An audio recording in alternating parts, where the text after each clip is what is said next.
Welcome back to another Nationals Prospects video. Today I'm joined by a special guest, my dog Ace. Say hi, Ace. Hi, everybody. I'm old man. I'm an old man. Look at me, I'm an old man. He's going to hang out with me while I do this Wolfwood deck profile. Um, Wolfwood was a character that a lot of people had high hopes for when he first came out. Like, he had damage, he got card draw, and health gain, and he had like some of the best attacks in the game. Twisting Azure Inferno got banned, and then he kind of fell off the rocker. But I got challenged to kind of bring him back with the solo leveling cards, and so we dipped into that. Special shout outs to Tim Keefe for the call out. So we play 4 copies of Clash with the Blood Red, 5 difficulty, 3 check, +1 high block, 5 high for 5 blitz. Each player reveals the top card of their deck. If the check value of the revealed card is greater than or equal to your rival commits 2 foundations. Otherwise, you draw a card and your rival mills 1. So if you check an attack, if you reveal an attack, your rival doesn't, you draw it, they mill the good check off the top of their deck. But if you're equal, they just stun 2. So it's a stun 2, 5 high for 8, or draw a card 5 high for 8. Very cool.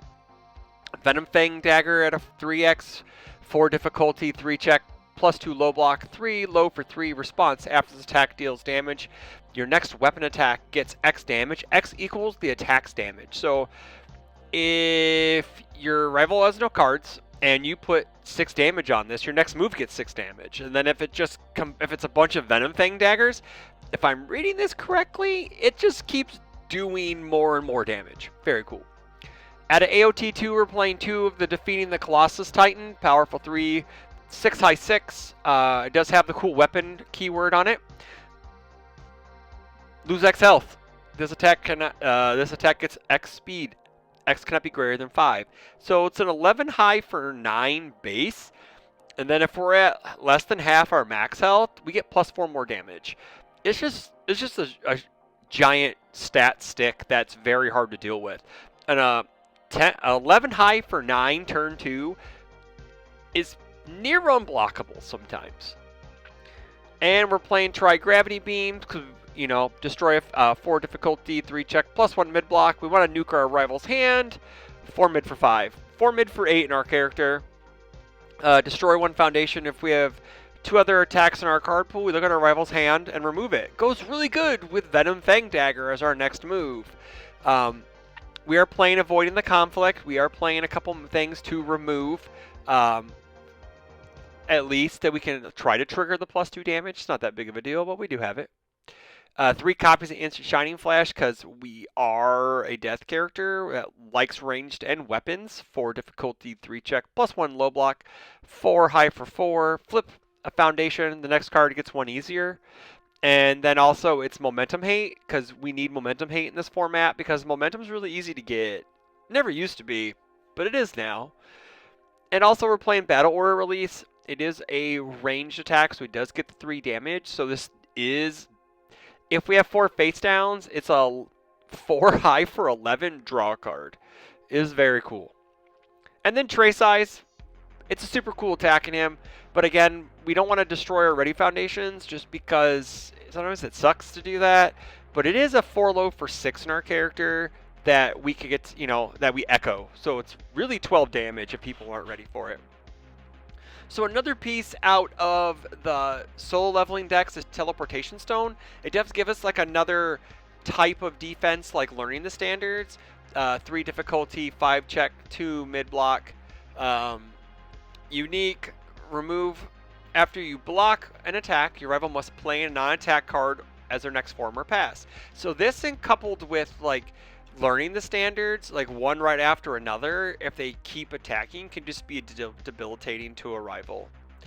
4 avoiding conflict, 1 difficulty, 5 check, 1 mid block. Response, remove after this card enters your discard pile during the enhanced step. This attack gets +2 damage or -2 speed. What you looking at, buddy, huh? What you watching? Oh, you see something out there? Something going on? You want to go? Okay. Beep. Oops, you're trapped. You're trapped. Stop it. Calm down. Hey, chill out. Beep. Yeah.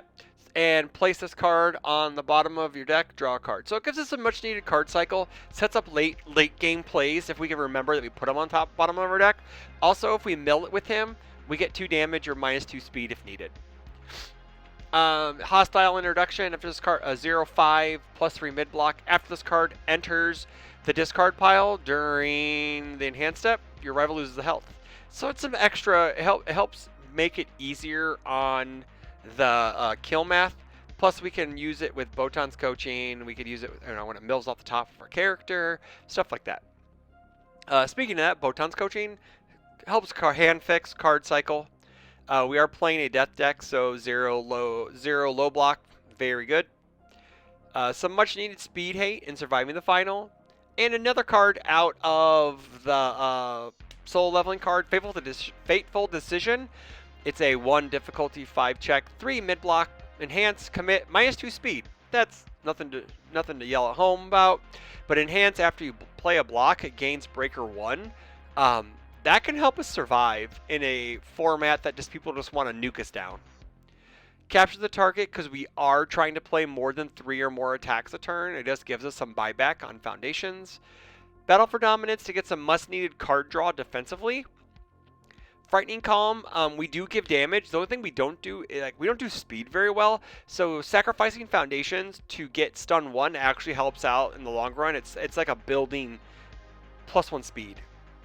Selling old debts for more card draw. We got struggling with studies for much needed defensive plays.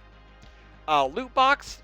This is kind of cool because it allows us to, it's a 2/4, 3 low block from the solo leveling decks. We get to flip and build the top card of our deck. At the end of this combat phase, we get to add that card to our hand. So if it's offensively, we get to build it. We can commit it and then bring it back to our hand at the end of the combat phase.